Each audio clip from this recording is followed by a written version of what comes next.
지금 한국 증시의 신규 자금 자체가 주식을 5년, 10년 오래 한 구력이 높으신 분이 주도주가 아니고 얼마 되지 않은, 어찌 보면 잘 아는 기업, 그동안 많이 들어본 기업, 나이 익숙한 기업, 내한테 들어오는 자금이 압도적이기 때문에 이 게리도와 코스닥 시장에 대한 희망 회로는 생각보다 저는 여전히 조금 구분을 해야 된다.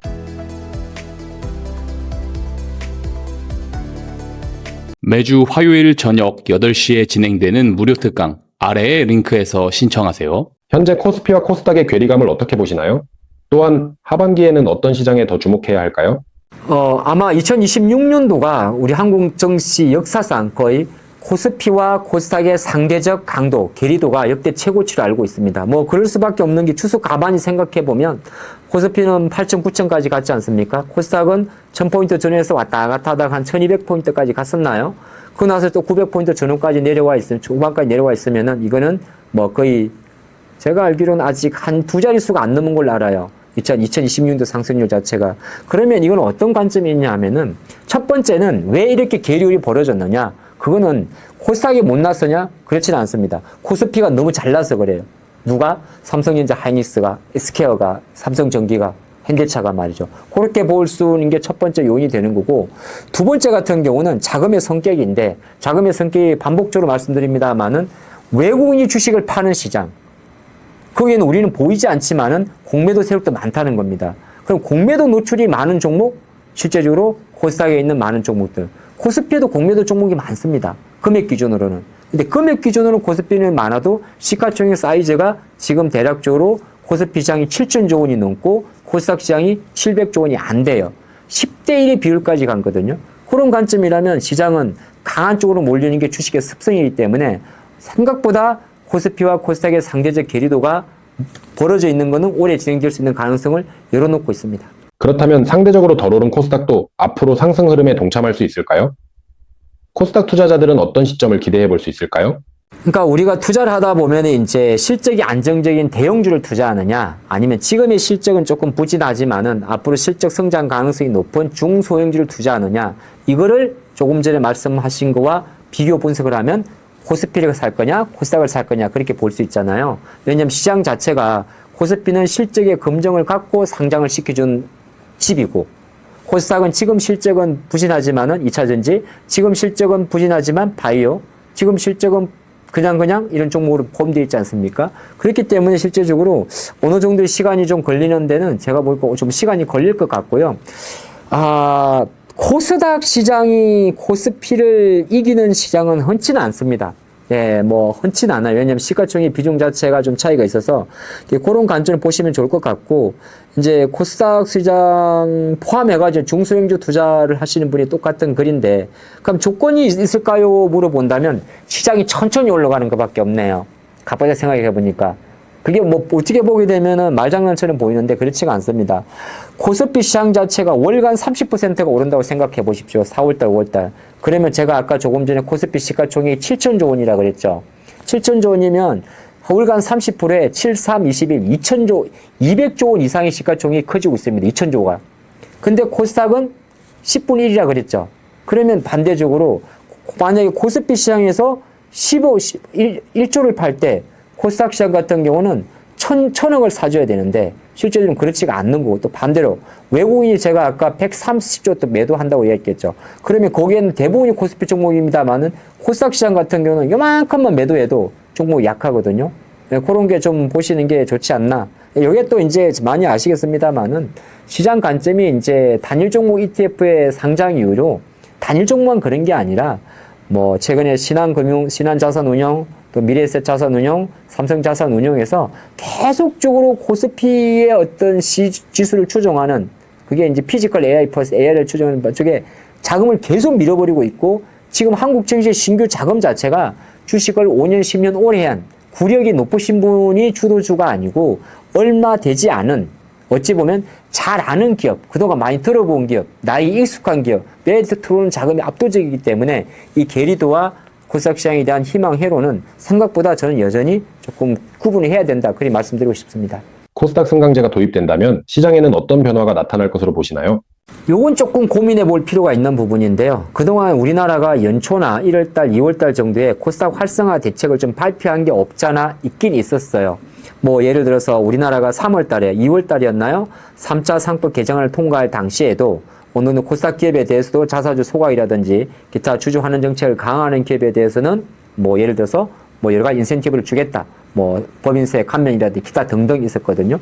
근데 이제 그 이슈 자체가를 떠나고 나면 중간에 이제 최근에 조금 구체적으로 나온 게 어찌 보면 이제 1부 리그, 2부 리그죠. 네, 미국의 나스닥도 있잖아요. 나스닥 전체가 있고 나스닥 100이 있어요. 그다음 미국 증시에도 다우 30개 우량주가 있고 S&P 500이 있고 또 하나가 중소형주만 모아둔 러셀 2000. 러셀 2000은 2000개 주식이라는 이야기거든요. 그렇게 구분을 해놨습니다. 구분을 해두면 또 무조건 나쁜 건 아니에요. 그래서 코스닥 같은 경우도 만약에 1부 리그, 2부 리그 식으로 승강제를 도입하게 되면 그나마 그 중에서 우량 기업들이 1부 리그에 존속을 하게 되는 거고, 그럼 2부 리그는 무조건 나쁜 거냐? 그렇지가 않죠. 시장에 들어오는 자금들이 구분을 한단 말이에요. 1부 리그 중에서도 주전 선수들. 그래서 그건 이제 시가총액 순이에요. 대부분. 그러면 내가 2부 리그에 있지만은 또 주전 선수들이 있잖아요. 2부 리그에서 1부 리그 넘어올 수 있는. 그런 관점에 놓고 봤을 때는 아마 시장이 조금은 더 그런 기대감 자체를 통해 가지고 조금은 탄탄해지는 좋은 트릭은 되지 않을까. 근데 그게 금융당국이나 한국거래소에서 얼마나 구체적으로 구분할지도 좀 숙제가 되는 거고, 두 번째가 도대체 승강제를 할 건데 어떤 기준으로 할 거냐 되게 중요해요.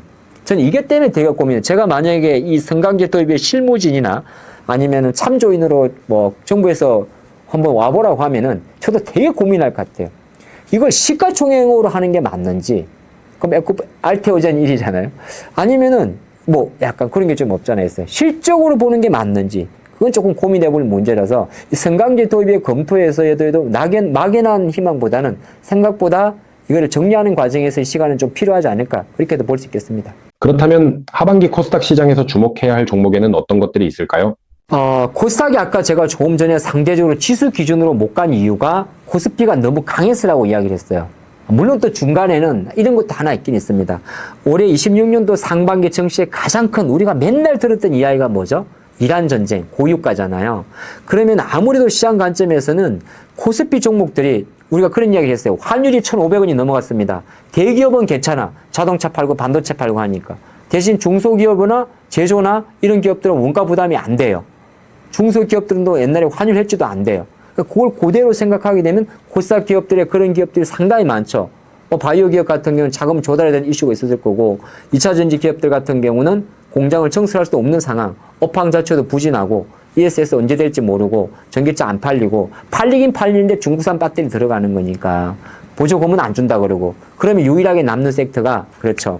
바로 반도체 소부장밖에 없는 거죠. 그래서 코스닥 종목 내에서도 어느새 기존에 좀 상위에 포진하고 있던 바이오 기업들의 주가가 내려가면서 우선순위가 좀 뒤로 밀려 있고, 뭐 워낙 올해 한 해 동안 엔터주 같은 경우도 저 밑으로 처지다 보니까 시장은 자연스럽게 반도체 소부장들의 기업 자체가 시가총액이 올라온 효과가 있어요. 주성 엔지니어링 같은 게 또 10위권 이내에 있는 거고, 상위권에 있는 미오테크니스, 그 다음에 대부분 반도체 전공제 기업 하는 원익 IPS나 이런 HPSP나 이런 기업들이 시가총액 50위까지 들어갔거든요. 그러면 코스닥을 투자하시는 분들은 이렇게 보시기 오히려 간단할 것 같아요. 코스닥 지수를 보지 말고 코스닥 지수 내에서 가장 강력한 기업들은 반도체 소부장이에요. 그래서 반도체 소부장을 집중 투자하는 관점으로 코스닥 시장을 보시면 조금 더 지수보다 아웃퍼폼 할 수 있지 않을까, 그렇게 보겠습니다. 투자금이 1억 원 있다면 어떤 섹터와 종목 위주로 포트폴리오를 구성하거나 조정하실지 궁금합니다. 제가 이런 인터뷰 영상을 할 때마다 항상 똑같은 질문과 요즘에는 똑같은 전략을 드리고 있는데요. 이게 조금 많이 좀 달라졌어요. 4월달 전과 5월달 이후가. 4월달 전에는 나름대로, 우리 주식 투자할 게 고급 뷔페였어요. 네. 그래서 소고기도 먹을 수 있고, 뭐, 게도 먹을 수 있고, 랍스타도 먹을 수 있고, 그랬는데, 이제 4월달, 5월달 넘어오면서 완전하게 이거는 백화점이 아니라 명품샵이 돼버렸잖아요. 가는 것만 가니까. 근데 가는 것도 만약에 1000개라면 100개가 안 돼요. 50개? 한 30개? 바로 반도체죠. 그러면 1억 있다면 투자할 수 있는 거는 선택지는 내 자산에 제가 볼 때 이건 절반이 아니라 좀 과감하게 60% 이상을 삼성전자 하이닉스 관련 AI 반도체 투자를 해야 됩니다. 그리고 한 20배에서 30% 정도만 좀 구분한다면, 구체적으로 말씀드리면, 그 다음에 이제 뭐 어찌 보면 다음으로 시장에서 가장 많은 자금이 활성화되는 게 현대차 관련 로봇 밸류체인이라면, 그게 이제 현대차 관련 밸류체인으로 20에서 30%를 해야 되는 거고요. 나머지 이건 20% 뭐 합니까? 라고 묻는다면, 약간 이거는 이제 저의 조금 긴 생각인데, 어쨌든 스페이스X가 6월 달에 상장을 하지 않습니까? 그러면 이제 우주 관련 기업에 투자를 하는데 한국의 우주 기업 관련에 투자하기에는 너무 변동성이 커요.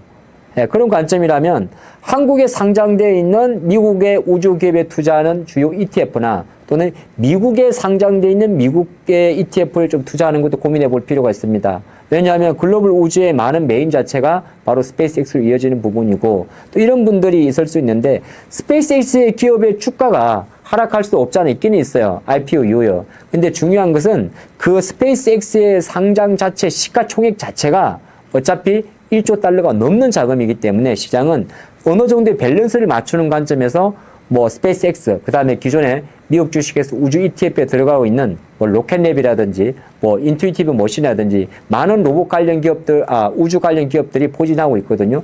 그런 거는 이제 내 자산의 좀 중장기 투자 관점에서는 10에서 20% 정도는 구분해 보겠다. 정리하면 전체 자산의 60% 전후를 AI 반도체 위에 삼성전자 하이닉스와 관련된 뭐 종목 지수 ETF 뭐 이런 쪽으로 한번 투자를 하는 게 좋을 것 같고 20에서 30 정도를 약간은 현대차 관련 로봇 AI, 피지컬 AI 로봇 그 다음에 조금 내가 장기로 보신다면 한 10% 정도는 우주 관련 ETF 쪽으로 투자해 보시는 것도 상당히 고민해 볼 문제지 않나 보겠습니다.